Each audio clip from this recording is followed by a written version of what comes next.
often think of my ministry as a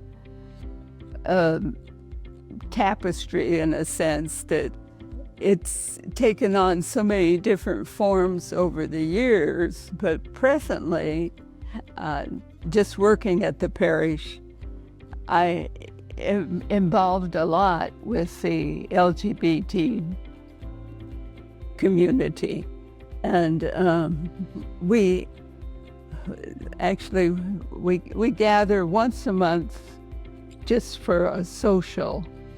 And that group continues to grow just because people feel a safe place to be no matter what their gender identity is. They need company. They need to know that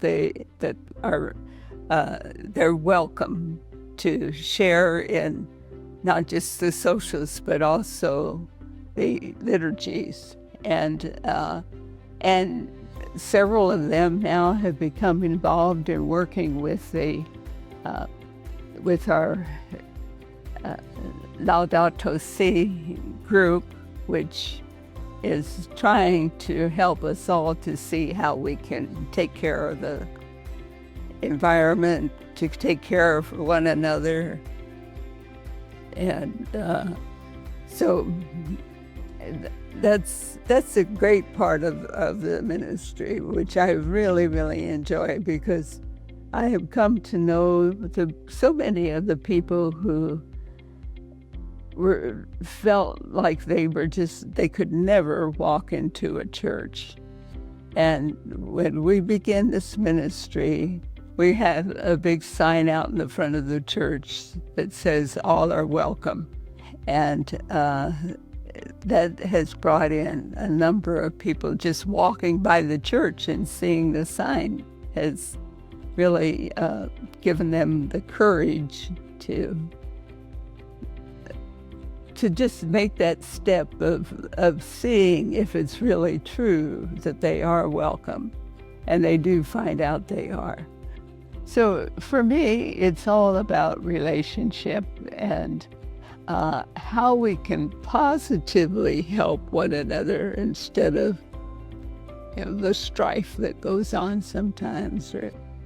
And I've had some interesting talks with some of our older people who, have grown up with a whole different thought about LGBT people, and how hard that is for them to say, that this is a person, and that's what's more important.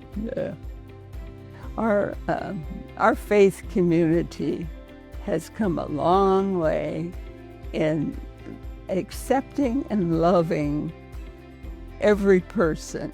And we also on the inside of the church have a banner that says, "Diversity is our strength." And that has been a nice stepping stone for people who really wonder.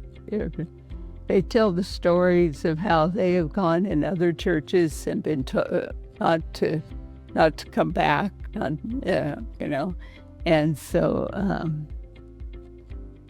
of course, it's taken a long time to get as far as we've come, and still have threats sometimes of what people are, upset about, and how they want to close the church because it doesn't fit what they believe. So we work on that. Some of our older people are just wonderful with the support, and but they have come a long way. And another part of that aspect is not only have the LGBT people have been welcome into the church, but they're welcome to be part of ministries. We have many of them now who are lecturing Eucharistic ministers, hospitality ministers. They just blend in. So it's the blending of the group that is important to me, and respecting the diversity. And our community is very, very diverse. Of course, we have a huge Hispanic community, and then we have different nationalities, of people, and that's what makes it a nice, homey, welcoming parish.